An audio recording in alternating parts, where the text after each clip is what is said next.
Hi, it's Big Red. I am going to go over production hero placement within your fortress.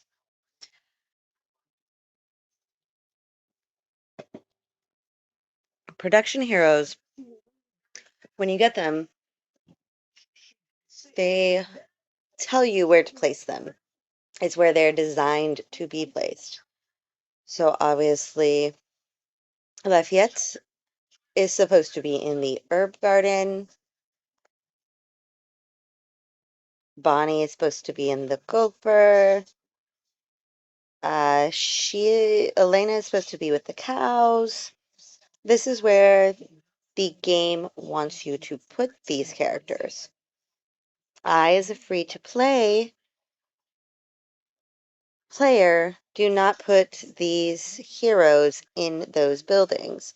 I have more than enough food. If I don't log in for 3 days, I've got 3 days before my workers start to starve. It is good to have a lot of residents as long as they are gainfully employed. You can see up here how many people you have. Oh, is it in here? It is not. It is up in your entrance hall.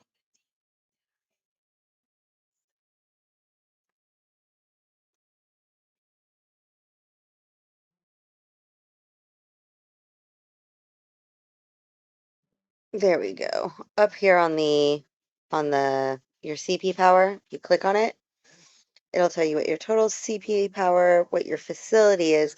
So that's the level of all of the facilities in your fort. So the mints, the mines, all of that. That gives you this facility combat power. So even if I'm zeroed, I'm still going to have 1,300,000 combat power with no heroes, with no residents, anything. That is my baseline. I can never go below that. Then you have your technology, your lineups, your working heroes, the heroes that you don't have placed in your cars, um, your reserve soldiers that aren't put into your cars.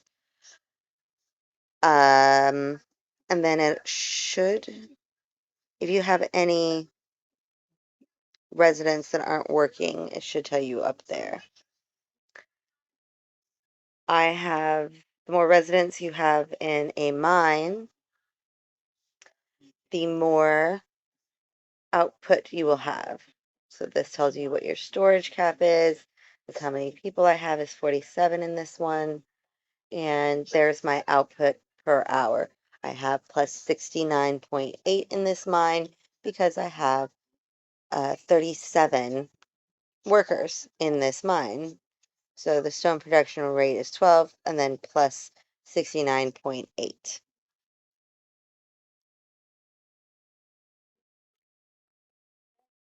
Whereas this one, I've got 63. It's 12 an hour. These vary because of my production heroes' skills. So the skills that you upgrade on these production heroes affect all of your fort. So there are some that increase transportation. So whenever you set this hero to pick up anything and take it somewhere, he's going to do it faster. Um,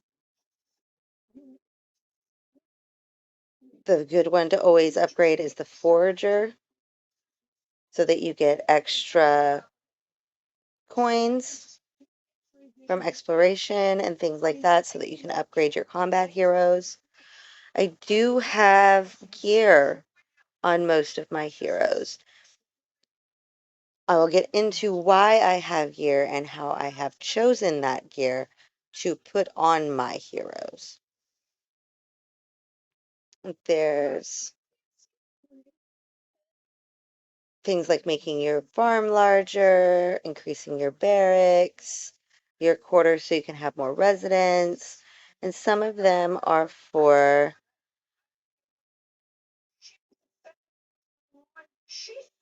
stone production and iron. So this is a faster iron gathering speed. This guy is your electrician. You do want him in your generator room. He's one of the few ones that is designed for it, and that's where I keep him. I also keep Tika where she's supposed to be. But this one, you get more stone, and you get more output in general from all of your mines with this one. So I have that upgraded. Because it's free to play player, I want to maximize the amount of stone, iron, and coal that I can receive without having to go gather and spend my durability for it, and so that I can collect it faster to upgrade my facilities, because it does increase your CP power and it does make you more formable of a fort and a player if you have a higher level fort. Uh, Nate is really good to buy for a production hero, and so is Pearson. And the other one that is essential is Helen. Helen auto makes medicine.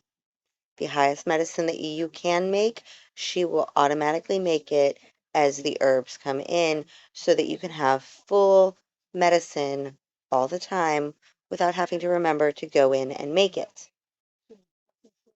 All right, on to where I place my heroes and why. As free to play, I want to increase the amount of coin that I'm generating. I want to increase the amount of energy that I'm generating, and I want to increase training speed for my troops. I don't need more food. These, once you get them to a certain level, you kind of don't need to fuss with them, especially if you have Nate. They're going to automatically get the water for your food production, your herbs. Um, you don't have to worry about picking up your iron or your stone. So in my mints, I want to make as much coins as possible. If you hit work on the facility, any facility, up here it's going to tell you what your storage cap is. It's going to tell you what your output per hour is. So for a level 19 mint, you are going to get 36 coins per hour. And up here, right underneath where it says select hero, it says +1 Z coin output hour for every 40 points of vitality. So you can scroll through here and you can find who's going to have the most in the green. So plus whatever for output. So I'm going to put my pumpkin lady in here, and she's going to give me +5. So it changed from to plus 18.1 from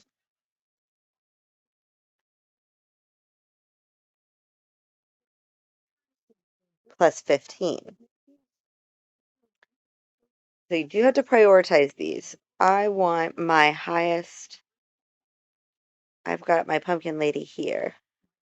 She gets 1% commando training speed for every 40 points of vitality. And she adds 5.5% to my training speed. So right now my training speed is plus 20.5. I want to keep her there because I need to produce troops faster. I did get Lori on a selectable card as a reward,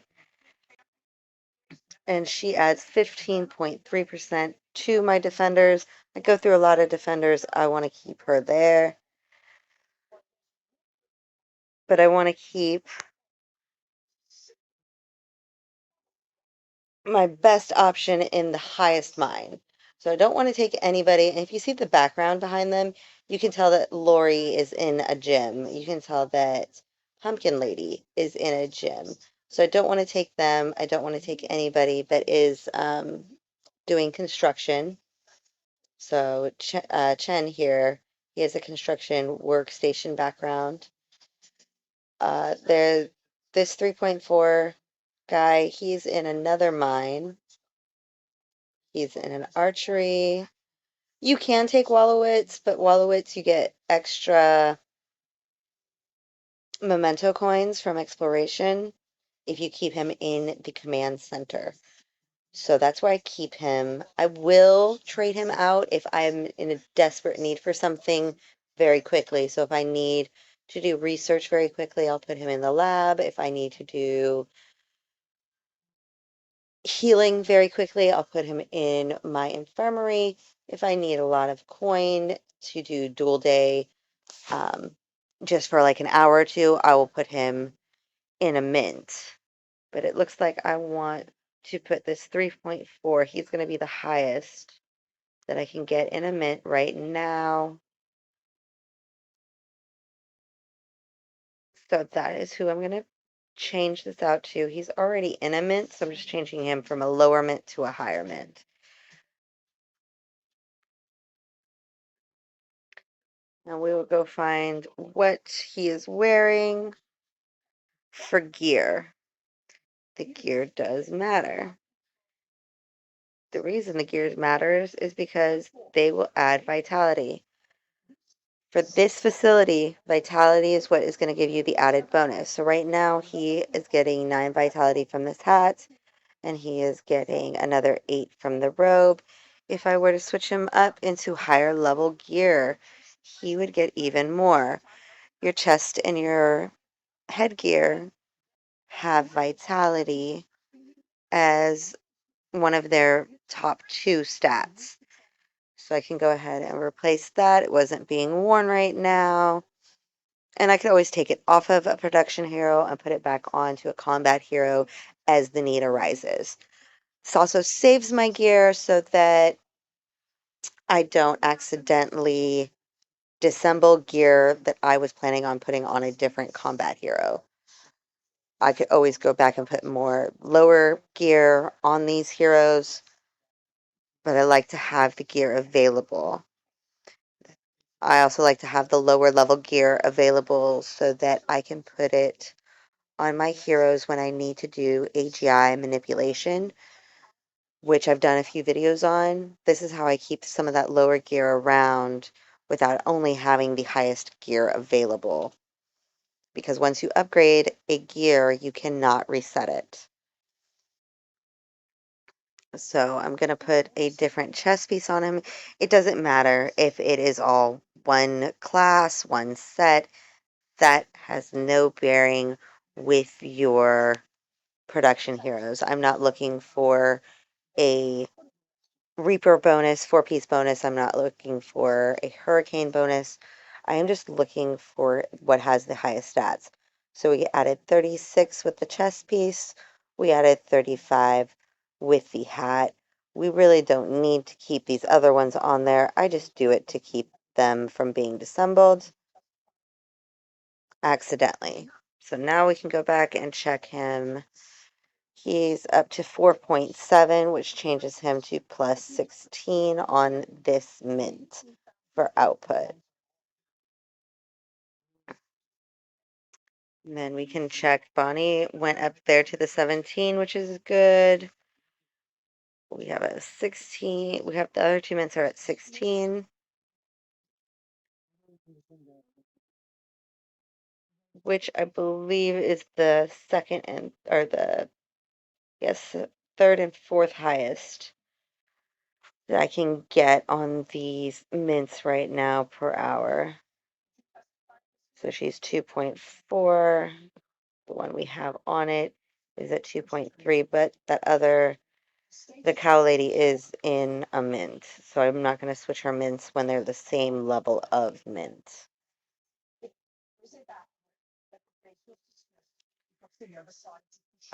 You can go through periodically and check that they all have the right gear. So this one, I'm just going to check that she has got vitality gear on. I don't believe I have a better, well, I do. I'll go ahead and replace this because I don't have it on a hero, combat hero at the moment.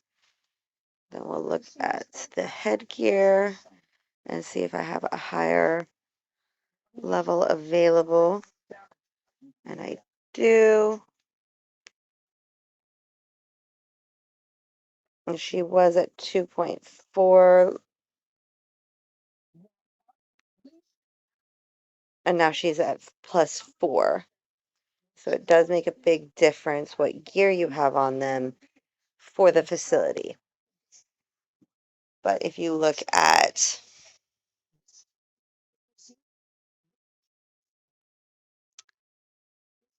my trainer, she's at 5.5. This lady's supposed to be in the pumpkin patch. That's where she was designed to be. If you go back and look at her skills are for pumpkins. That's how I know she's supposed to be there.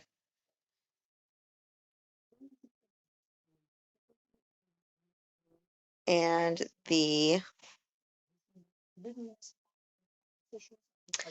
I want to get her for vitality. So this is going to be another one that's important that she has a chest and a headpiece that provides vitality.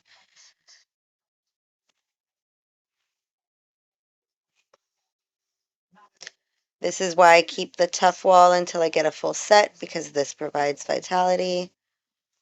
I do not upgrade it right now, but I can because I know eventually I will use them on my combat heroes once I get a full set, but full sets of Tough Wall are not available in my current season.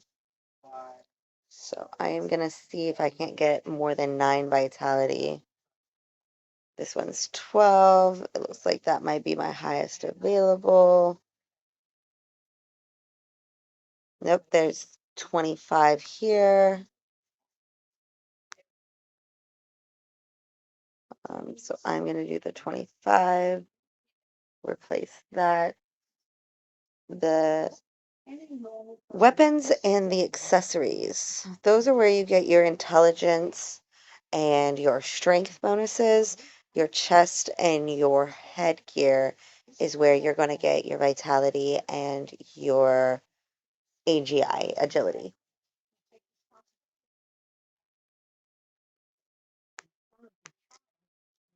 So now she's at 5.9 instead of a straight 5, which takes me up to 20.5 on speed. We're going to do the same thing with Lori. It is the same type of facility, so all of the mints have the same kind of gear that you want to put on your worker. And it's the same for all of your training centers, all of your gym, your archery, and your gym, your range, and the other one. I don't know what that one's called. Anyways, all of those have the same thing. You want to do vitality. She has 15.3, but I can see if I can improve on that if I have anything available. It depends on what she's wearing. Where is Lori?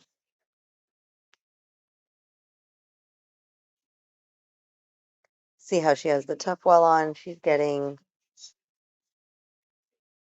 35 from that chest piece.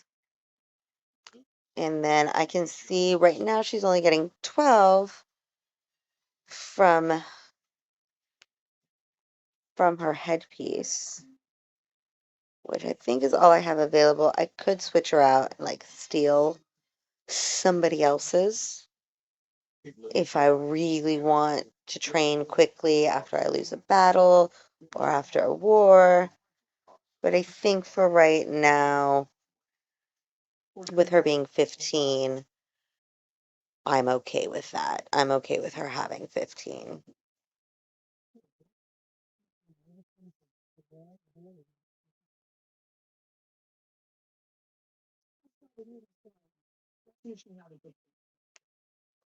All right. So you want to prioritize your training centers, your mints. I leave my generator dude in there. And you can see where everyone is working by going to your hero tab, going to production, and clicking work status. This tells me where I have everybody working. So I can see who I have in the gym, the shooting range, Mint's sparring room, diner. I have one in the material warehouse right now, the infirmary. I probably will take the one in the material house out and put her in my research lab. Research lab, obviously, you get extra points for intelligence. I am not going to take Lafayette out of my herb mine because I need herbs for medicine right now because I'm trying to recover. Normally, I do have Lafayette in my lab instead of my herb mine. I am not going to take Wallowitz. Also, the level and Ascension does affect the stats just like they do on your combat heroes. You're going to have higher baseline of intelligence, vitality, all of that. The higher ascension you have and the higher level you have. It does not cost much to get them to level 30s or 40s, especially if when you're in your fort, you're clicking on all of these experience bubbles that show up over their head, which is kind of why I have my fort arranged like it is so that when I'm right here, I can touch as many bubbles as possible and I don't have to spend my experience that I get on them to level them up. I just have to spend a few memento coins every now and then. I am going to go through and make sure that that lady has intelligence gear on. So this one, her chest piece and her head piece don't matter because intelligence is not ever going to be an option on the chest pieces. They're going to be on your weapons. Weapons intelligence, you've got Apocalypse that'll have intelligence, Death that will have intelligence, and Hurricane will have intelligence as their main stats. There is one shield piece that has intelligence. Castle. Castle has intelligence class as well. I only have one piece of that, and it's on my intelligence-based combat hero. That's a tank. But this is going to give us plus 59 for intelligence, so we're going to put that on. I don't typically have any orange intelligence that isn't being used because I have a lot of combat heroes that I use that are intelligence based. So now we want a intelligence. This is your intelligence castle is the pendant. So there's 42 that I'm not using. The other one would be Apocalypse or Death, which I don't have leveled up right now, so that's only plus 20.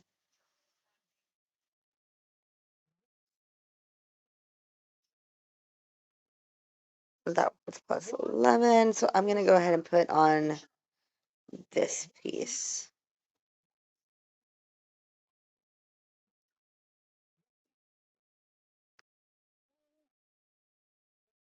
So it took her up to 14.4%.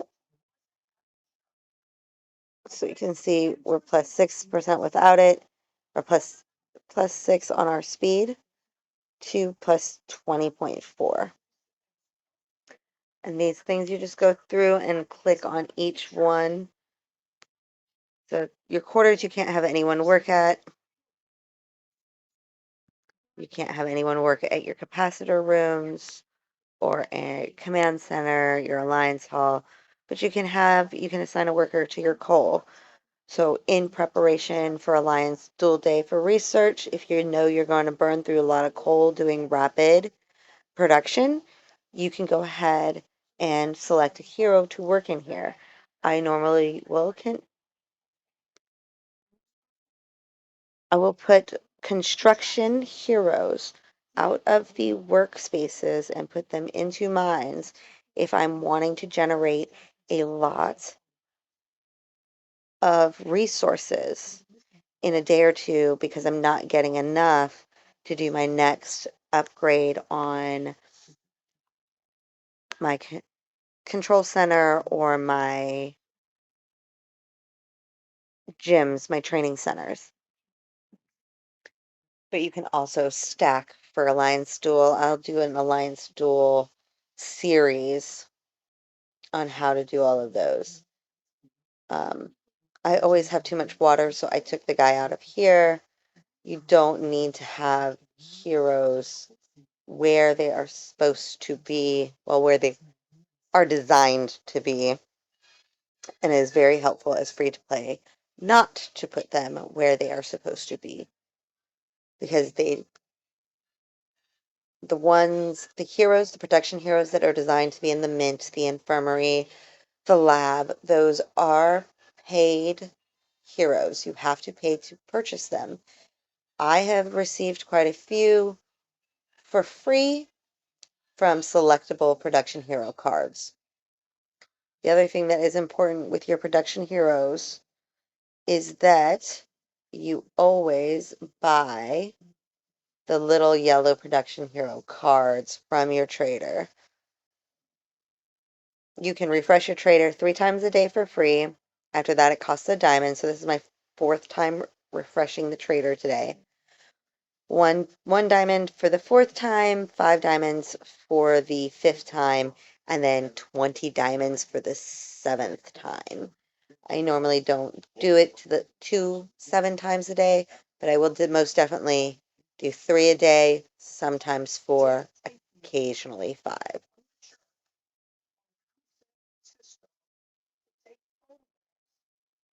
This just causes you power and you gain coins and memento coins and experience. So I do that as often as I can, especially when I'm waiting on the trader. So these production hero recruitment cards, buy those every time you refresh, every day. You should be getting 3 to 4 of these a day just from the trader. You also win them in exploration.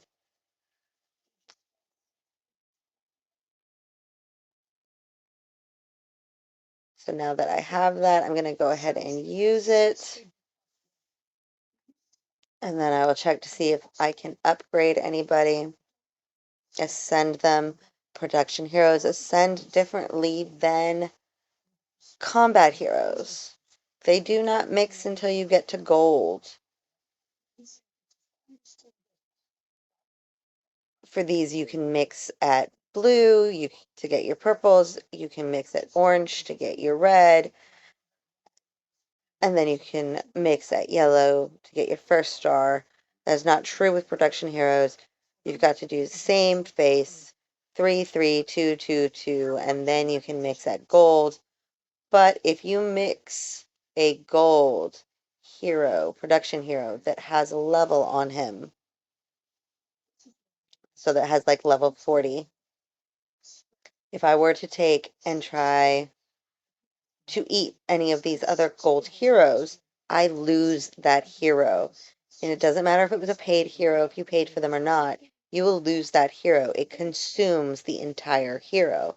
What you want to do is consume the shards. Anything without a level on it is just a shard.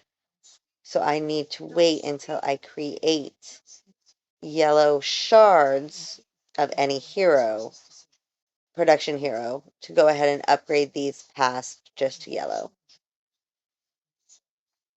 So that is how I do my production hero placement and gear and how I ascend them.